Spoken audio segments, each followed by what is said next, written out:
여러분, 안녕하십니까? 반갑습니다. 오늘 하나님의 말씀, 특별한 때, 특별한 사람들이라는 제목으로 하나님의 말씀을 보겠습니다. 예수님께서 이 땅에 재림하실 때에 그때 그리스도인들, 특별히 재림을 기다리는 하나님의 백성들은 어떤 상황 속에 있을까요? 어떤 사람은 잠자다가 일어나니 공중에 예수님께서 재림하신다. 어떤 이러한 생각들을 하지만 여러분 그렇게 되지 않습니다. 예수님께서 재림하실 그 시점은 이 세상이 망가질 대로 망가져 있습니다. 이 세상 모든 국가들이 전쟁에 휩쓸리고 이 자연계는 무너지고 인간의 도덕은 땅에 떨어진 상태입니다. 그리스도인이나 그 그리스도인이 아닌 사람들이나 정말 이 예수님 재림 직전의 상황에서는 극심한 혼란과 이 고통 가운데서 지나게 됩니다. 왜냐하면 이미 지금 하늘에서 진행되고 있는 하나님의 심판이 이게 재림 직전, 그러니까 큰 환란 기간에는 그 기간이 얼마나 될지는 모르지만 그때는 이미 모든 사람의 운명이 결정되어 있습니다. 하나님의 심판을 통해서 모든 사람의 운명이 결정되었고, 그리고 이제 예수님께서 실제로 재림하시기까지는 얼마 동안의 기간이 있게 됩니다. 그런데 하늘에서 구원이 결정된 그 사람들 중에서 아직 살아있는 사람들이 지상에 살고 있습니다. 그 사람들은 구원받기로 결정되었기 때문에 다시 죄를 지을 수가 없게 됩니다. 그래서 하나님께서는 그 사람들을 위해서 특별한, 특별한 믿음의 옷, 의의 옷을 입혀 주셔서 다시 범죄하지 않도록 만들어 주시고, 그 다음에 이제 마지막 대환란 속에 들어갑니다. 매우 특별한 상황이기 때문에 특별한 사람들이 등장하게 되겠지요. 자, 그래서 오늘은 그러한 상황에 대해서 함께 살펴보도록 하겠습니다. 힘없는 그리스도인의 의의 예복이 시련과 시험을 받은 충성스러운 하나님의 자녀들에게 주어진다.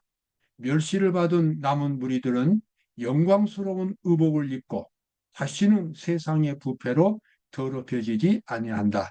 여기 의복이라고 하는 것은 실제로 몸에 걸치는 의복이 아니라 바로 품성의 옷, 또는 이 믿음의, 성경은 믿음과 품성을 같이 말하지요. 그 믿음에 더 이상 이 타락하지 않을 수 있는 영광스러운 의복을 하나님께서 입혀 주시게 되겠습니다. 그래서 흠없는 그리스도의 의의 예복이 시련과 시험을 받는 충성스러운 하나님의 자녀에게 주어집니다. 그때 그 경험이 어떤 것인지 아직 우리가 경험해 보지 않았지만 아주 다시는 죄를 짓지 않는 그와 같은 믿음, 품성의 옷이 되겠습니다. 이런 예복을 입는 사람들은 그냥 무조건 주어지는 것이 아니라 평소에도 날마다 그리스도의 의의 품성을 새롭게 입는 사람들입니다. 그리고 죄를 짓지 않기 위해서 죄와 투쟁하는 사람들입니다. 그래서 늘 마음속에 그리스도의 의의 예복을 입고 신앙생활을 해왔는데 의의 예복을 입었지만 때로는 실수하고 때로는 넘어지고 죄를 짓고 하는 일들이 있었습니다. 그게 이제 실수를 한 거죠. 그런데 하나님께서는 이제 대환란 전에 그러한 실수까지도 범하지 않도록 하나님께서 강력한 의의 옷을 입혀 주신다는 그와 같은 약속이 여기 이렇게 나와 있습니다. 자, 요한계시록 19장 7절과 8절에도 역시 같은 말씀이 있죠. 우리가 즐거워하고 크게 기뻐하며 그에게 영광을 돌리세. 어린 양의 혼인 기약이 이르렀고 그 아내가 예비하였으니 그에게 허락하사 빛나고 깨끗한 세마포를 입게 하셨은즉 이 세마포는 성도들의 옳은 행실이로다 하더라. 여기 매우 특이한 표현이 있죠. 어린 양의 아내가 예비되었다. 어린 양은 예수님이고 아내는 그리스도인들 또는 이 새 예루살렘 성이 되겠습니다. 조사 심판, 지금 하늘에서 진행되고 있는 조사 심판에서 하나님의 백성들 한 사람 한 사람이 구원받을 사람으로 확정이 된다고 하는 것은 예수님과 함께 영원히 하늘에서 살 수 있는 거룩한 백성으로 확정되는 것이고, 성경은 그것을 어린 양의 혼인식이라고 그렇게 표현하고 있습니다. 저는 혼인식이라는 말씀에서 엄숙한, 아주 엄숙한 감동을 받습니다. 두 남녀가 결혼식을 할 때 주례자 앞에서 어떤 서약을 합니까? 결혼 서약을 합니다. 그 서약 중에서 가장 중요한 핵심은 신랑과 신부가 순결한 사랑을 서로 약속한다고 하는 것입니다. 만약에 순결한 사랑이 약속되지 않으면 근본적으로 그 결혼은 이루어지지 않습니다. 마찬가지로 예수님과 예수님의 어린 아내들인 성도들은 하나님 조사 심판을 통해서 순결한 사랑이 서로 확인이 되어야 합니다. 우리가 예수님 앞에 서서 심판을 받을 때에 얼마나 예수님을 향하여 순결한 사랑과 믿음을 가져야 되는지, 이 혼인식이라고 하는 이 낱말을 통해서 우리가 깨닫게 됩니다. 단순히 내가 예수님을 믿었으니 구원받는다, 천국 간다 하는 그러한 공식은 없습니다.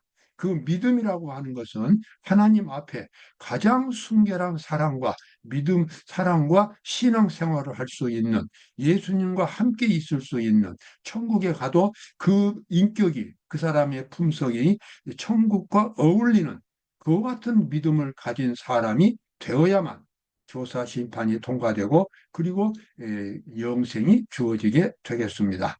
성경은 그것을 혼인식이라고 말합니다.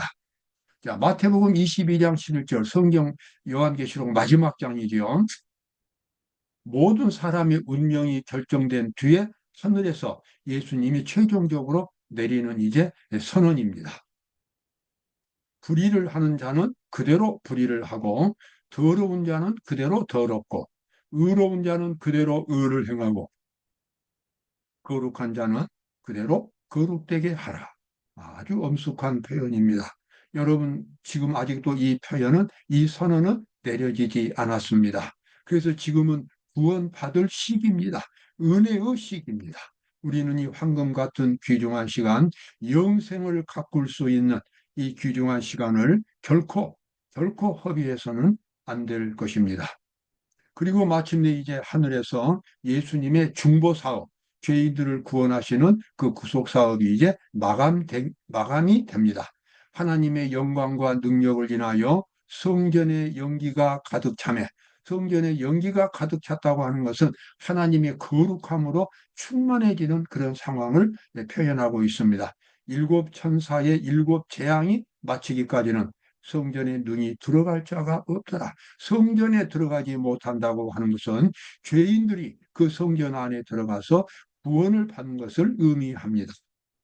이것은 영적인 상황이지요. 그런데 더 이상 이제 들어가지 못한다고 하는 것은 모든 죄인들과 모든 의인들의 운명이 심판을 통해서 다 결정되었다는 것을 의미합니다. 자, 이와 같은 상황이 이제 마지막 때가 되면 하나님의 백성들이 이제는 이 견고한 그와 같은 이 품성의 옷을 입고 이제 마지막 환란을 통과하면서 승리하게 되는 그와 같은 장면이 성경에는, 또 예언의 시에는 자세하게 나옵니다. 우리 하나님의 백성들은 마지막 때 신은 죄짓지 않는 의로운 백성으로서 승리하는 그러한 과정을 반드시 거치게 됩니다. 그래서 우리가 지금부터 준비해야 합니다. 주님께서 주시는 의, 주님께서 주시는 은혜를 통해서 우리의 생활 속에서 찾아오는 모든 이 죄악들, 모든 품성의 결점들, 모든 유혹들을 극복하고 승리하는 그러한 경험을 지금 우리가 가져야 합니다. 지금 우리가 그렇게 가져야 할 상황을 스가랴 3장에서는 아주 자세하게 설명이 되고 있습니다. 대제사장 여호수아는 여호와의 사자 앞에 섰고 사탄은 그의 우편에 서서 그를 대적하는 것을 여호와께서 내게 보이시니라. 여기 사실 이와 같은 장면은 실제로는 우리 육신의 눈으로 볼 수 있는 장면은 아닙니다. 사탄이 하나님 앞에 서가지고 이 죄인들을 고소하는 그런 장면은 영적인 장면인 것입니다. 하나님께서 심판하실 때에 사탄이 그 앞에서 하나님을 공격하지 않아도 사탄이 그와 같은 지금까지 해왔던 모든 공격을 다 막아낼 수 있는 하나님의 공의의 근거에서 이 성도들을 심판합니다. 그래서 구원받을 사람들은 정당하게 구원을 받는 것이고, 구원받을 수 없는 사람들은 정당한 공의에 의해서 구원이 박탈되는 것입니다. 사탄이 이 하나님을 대적한다는 것은 그러한 영적인 의미가 되겠습니다. 그래서 스가랴 3장에 나와 있는 이 장면은 영적으로 지금 하나님께서 하늘에서 조사 심판을 진행하는 장면입니다. 우리가 보통 심판이라고 말하면 그저 마치 이 세상의 재판에서 판사가 어떤 죄를 판결하는 것만 상상하지만 그렇지 않습니다. 조사 심판은 죄인들의 성도들의 운명을 결정하는 그러한 판결도 포함되지만 보다 중요한 것은 죄인들을 구원하기 위하여 하나님께서 일하시는 천사들을 통해서 성령의 감동을 통해서 끊임없이 죄인들을 구원의 길로 이끄는 하나님의 모든 활동과 섭리가 이 조사 심판에 포함이 되어 있습니다. 여기 보니까 대제사장 여호수아는 여호와의 사자는 예수님 앞입니다. 예수님입니다. 예수님 앞에 섰고 사탄은 그의 우편에 서서 그를 대적하는 것을 여호와께서 내게 보이시니라. 자, 이제 심판의 장면이고 하나님을 믿었던 어떤 성도들에 대한 심판이 진행되는데 사탄은 뭐라고 주장합니까? 그러한 죄인이 어떻게 천국에 갈 수 있으며 영생을 누릴 수 있는 것입니까?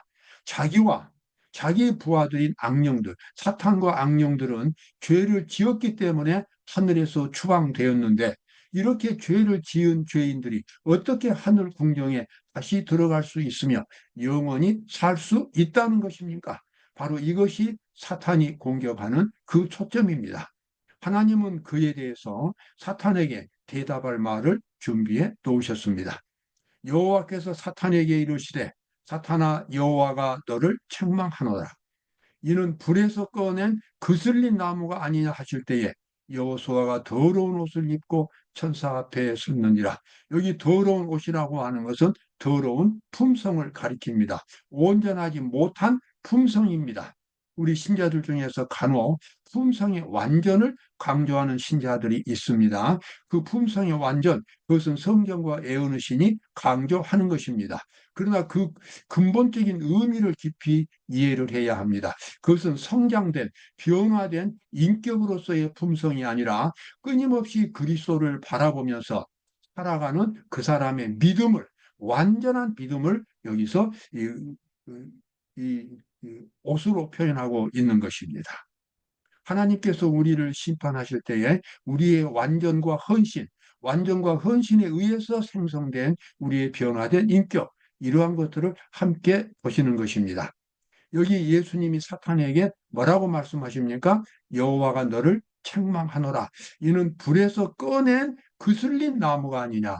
불에서 꺼낸 그슬린 나무. 지금 이 불에 들어가 가지고 나무가 타는데 그것을 지금 끄집어내면 겉부분은 물론 타져 있겠지요. 그러나 속은 어떻습니까? 타지지 않았습니다. 지금 하나님께서 변호하시는 대제사장 여호수아 더러운 옷을 입고 있지만 이 사람의 믿음을 지금 예수님은 사탄 앞에서 보여주는 것입니다. 그렇게 유혹을 받고 넘어지기도 하고 실수도 하고 그렇게 했지만 그 사람 마음속에 있는 믿음은 너를 따르는 것이 아니라 끝까지 하나님을 따랐고 하나님의 모든 말씀에 순종하려는 믿음을 갖고 있었다는 것입니다. 여러분, 우리가 하나님 앞에 보여주어야 할 우리의 가장 이 본색은, 가장 중요한 본색은 바로 그러한 믿음입니다. 하나님의 말씀에 끝까지 순종하려는 믿음, 그리고 끝까지 하나님을 붙들고 씨름한 믿음, 그와 같은 믿음이 하나님 앞에 제시가 되면 비록 더러운 옷을 입고 있지만 그 사람은 하늘에서 구원받은 사람이 되는 것입니다. 여기 바로 그와 같은 모습을 하나님께서 이렇게 표현하셨지요. 여호와께서 자기 앞에 선 자들에게 명하사 그 더러운 옷을 벗기라 하시고 여호수아에게 이르시되 내가 네 죄과를 제하여 버렸으니 내게 아름다운 옷을 입히리라. 그래서 이제는 다시는 타락하지 않는 그 같은 믿음으로 그 사람을 이제는 그 충실한 성도를 이제 강하게 만들어 주시는 것입니다. 그래서 다시는 죄를 범하지 않을 수 있게 됩니다. 여호수아와 천사에 대한 스가랴의 계시는 특별한 힘으로 대속죄에 이르 마지막 장면에서 하는 하나님의 백성들의 경험에 적용이 되겠습니다. 그래서 우리가 끝까지 투쟁하고 끝까지 하나님의 모든 말씀에 순종하려고 노력했다면 하나님께서는 우리 각자에게 아름다운 품성의 옷을 입혀 주셔서 그래서 마지막 환란을 통과할 수 있도록 만들어 주고 그 다음에 예수님의 재림을 맞이할 수 있게 해 주십니다. 여기 선지자 왕 591쪽에 나와 있습니다. 흠없는 그리스도의 의의 예복이 시련과 시험을 받은 충성스러운 하나님의 자녀에게 주어진다. 멸시를 받은 남은 무리들은 영광스러운 의복을 입고 다시는 세상의 부패로 더럽혀지지 아니하겠습니다. 다시는 죄를 짓는 일이 없겠습니다. 왜냐하면 주님께서 아주 강력한 믿음의 옷을 입혀 주셨기 때문입니다. 자, 여기 이제 마지막 대쟁투, 아마겟돈 전쟁에 대한 핵심이 나옵니다.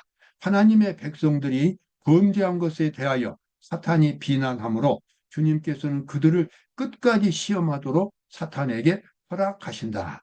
지금 사탄은 하나님께 대하여 공격합니다. 왜 이렇게 품성이 온전하지 못한 죄인들을 영생을 주시는 것으로 그렇게 판결을 하십니까? 그때 하나님의 대답은 무엇이었습니까? 이 사람의 믿음을 이제 옹호하십니다. 그렇다면, 그럼 믿음에 근거하라면 정말 그 사람의 믿음이 그러한 믿음인지 시험을 해야 될 것이 아닙니까? 라고 사탄이 요구합니다. 그래서 하나님께서 사탄에게 그러면 끝까지 이 사람을 시험해 보라고 그렇게 허락을 하십니다. 그래서 사탄이 이 내적으로 강력한 이 옷을 입은 이 하나님의 백성들을 이제 시험하기 시작합니다. 아주 마치 욥을 시험했던 것처럼 그렇게 시험을 합니다. 그러나 여기 나와 있는 말씀 보면 이 사람들은 끝까지 투쟁해서 승리합니다. 그러나 그리스도의 추종자들은 범죄하기는 하였지만 자기 자신들은 사탄의 대리자에게 지배되도록 버려두지 않았습니다. 환란의 때에 하나님의 백성들이 고민과 공포로 괴로워할 동안 만일 아직 자복하지 아니한 죄가 그들 앞에 나타나게 되면 그들은 압도당하고 말 것이다. 절망이 그들의 믿음의 줄을 끊어버리고 그들은 더 이상 하나님께 도움을 애원할 확신을 갖지 못할 것이다. 그래서 우리가 이 마지막 때 예수님의 재림을 준비할 때는 어떤 숨은 죄도 없어야 하고 어떤 품성의 결함도 있어서는 안 됩니다. 그런 것들을 다 극복하고 이기고 그리고 승리하는 경험을 가져야만 하는 것입니다. 물론 이것은 실수하지 않는다거나 죄를 짓지 않는다는 것을 전혀 의미하지 않습니다. 하나님께서 강력한 품성을 입혀주기 전에는 실수도 하고 죄를 지을 수도 있습니다. 그러나 이 구원받기 위해서 끊임없이 달려가는 성도들은 죄를 짓지만 즉시로 일어나서 다시 회개하고 진정한 믿음으로 또 출발합니다. 품성의 결함도 끝까지 그것을 싸워서 극복합니다. 어떤 사단의 유혹도 극복합니다. 실수하면 다시 일어나서 또 나갑니다. 이러한 믿음을 가진 사람들을 주님께서는 의로 여기셔서 구원해 주시는 것입니다. 이제 마지막 말씀이죠. 그들의 죄와 회개를 아시는 주께서는 사탄아 여호와께서 너를 꾸짖으시니라. 그들의 품성이 불완전하고 저희 노력이 실패했을지라도 그들은 회개하였고 나는 그들을 용서하고 간합하였노라고 말씀하십니다. 여러분, 우리의 믿음에 의해서 우리의 영생이 결정된다는 거 기억하시고 자신이 아무리 부족해도 하나님 앞에 오늘 새롭게 헌신하고 완전한 믿음으로 승리할 수 있도록 마음속에 다짐하시기 바랍니다. 오늘도 복된 하루가 되시기 바랍니다.